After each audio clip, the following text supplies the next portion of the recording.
علیکم ورحمت الله وبرکاتو. د اقتصاد پوهنځی د دریم ټولګي محصلینو په دې هیله چې ښه صحت ولرئ. موږ تاسو تیر یو دوه لیکچر اخیستی وو دا چې د چلمې سیستم تر اوسه پورې مشکلات لري او په هغه ډول نه دی فعال شوی څه ډول چې موږ توقع لرو.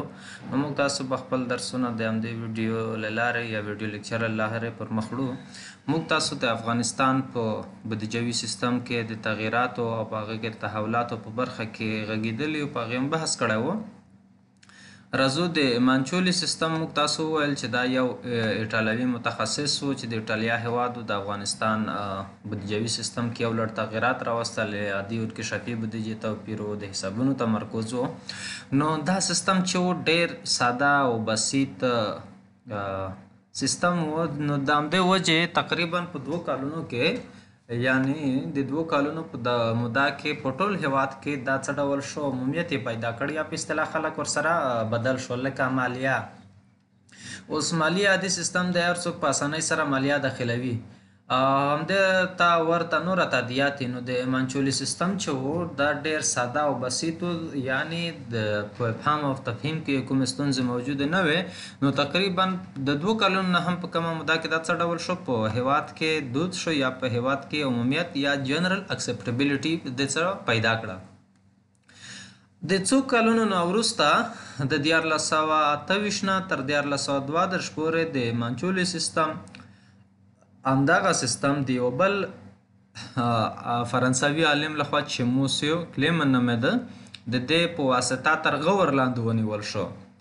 یعنی د پکې تعدیلات راوستل، د پکې بعضې تغییرات راوستل. موږ تاسو ویلي چې یو نوښت یو اختراع ده. موږ تاسو ویلي چې اختراع د یو نوي شي رامنځته کېدل دي او نوښت په اختراع کې تعدیلات دي. نو دا سیستم چې و رامنځته کړی مانچولي و. چا رامنځته کړی و؟ مانچولي، چې دا ایټالوي عالم و. خو وروسته موسی کلیمن دې لخوا تر غور لاندې ونیول شو او بعض تعدیلات ویلی کېږي چې شته تغییراتو ته. تعدیلات ویلی کېږي تغییراتو ته.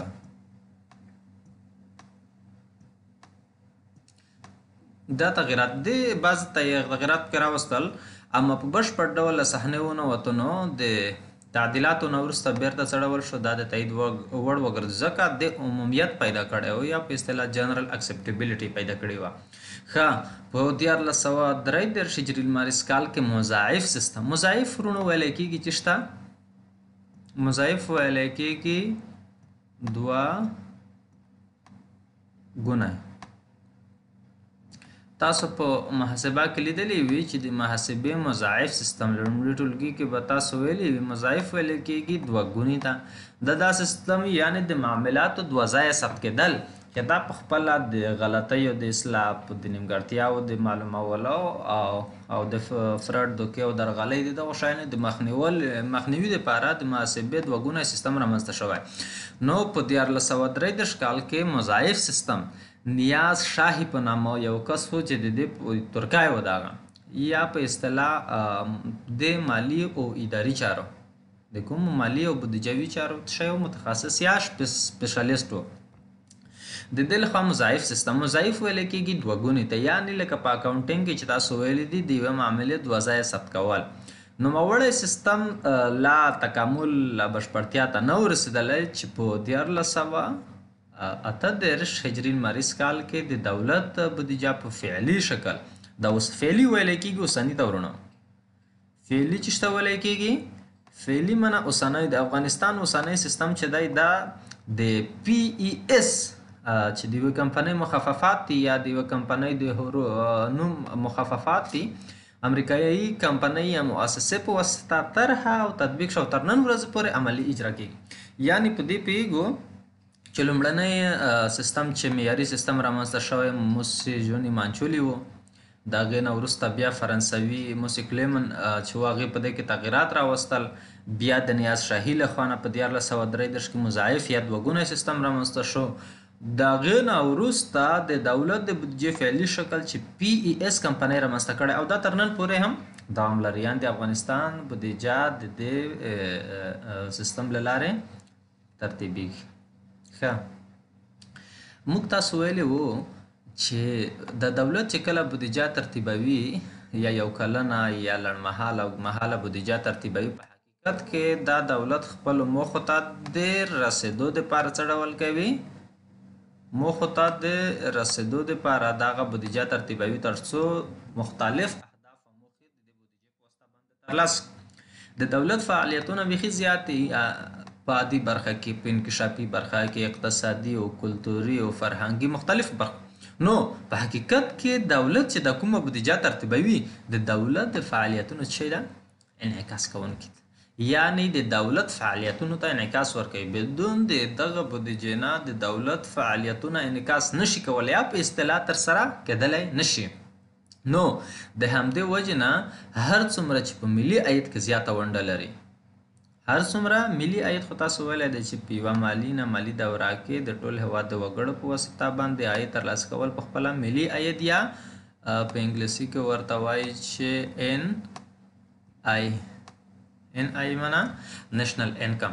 نو څومره چې په ملي عاید کې د بودیجې ونډه زیاته وي، په همغه اندازه مجموعي فردي اقتصادي واقعیو باندې زیات اغېزه لري. واقعي ویلی کېږي پیښې او حادثات یا فعالیتونه ترې مراد دي. نو څومره چې په بودیجه کې د مالي عاید ونډه زیاته وي یا د ملي عاید ونډه په بودیجه کې زیاته وي، دومره به په ټولنه باندې تاثیرات څه ډول وي؟ اغېزې زیاتې وي. ځکه په اقتصادي برخه کې به کار وشي، په تعلیمي برخه کې به کار وشي، د خلکو عاید به لوړ شي، سړي سر عاید به لوړ شي، ملي عاید به لوړ شي او مختلف ټولو برخو باندې به تاثیرات وي. نو د دولت بودیجه په هېواد کې اساساً د چی تابع ده؟ ملي عاید. چې کاروبار او بزنس نه وي، خلک به دولت ته مالیه ورکړلی شي؟ نه. خلک چې مزد و معاش ترلاسه نه کړي دولت ته مالیات ورکړلی شي؟ نه. نو څومره چې په هېواد کې د ملي عاید کچه لوړېږي همدومره به د دولت عواید څه ډول کېږي؟ لوړېږي. څومره چې د خلکو فعالیتونه، مزد و معاش، کاروبار، بزنس شاته راځي همدومره به بودیجه څه ډول وي؟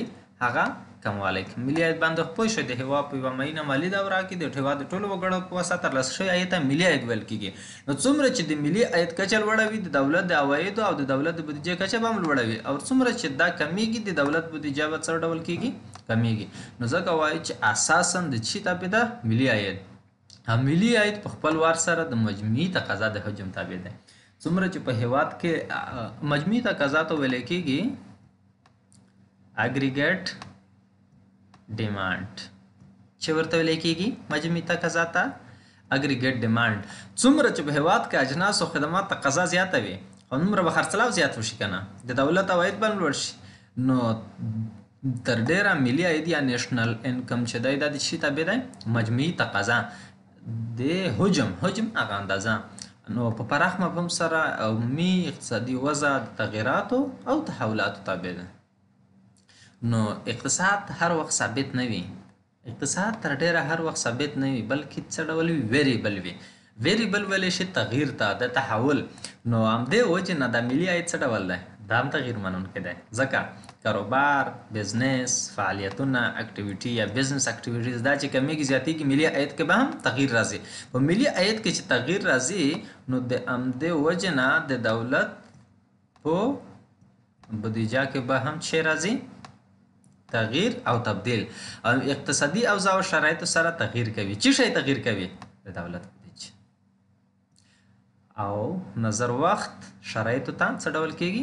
تغییر. تاسو په افغانستان کې لوړ تغییرات ولیدل، همدومره په اقتصاد، همدومره په بودیجه د دولت پر فعالیتونو باندې اغېزې او تاثیرات څه ډول ول؟ هغه وغورځېدل.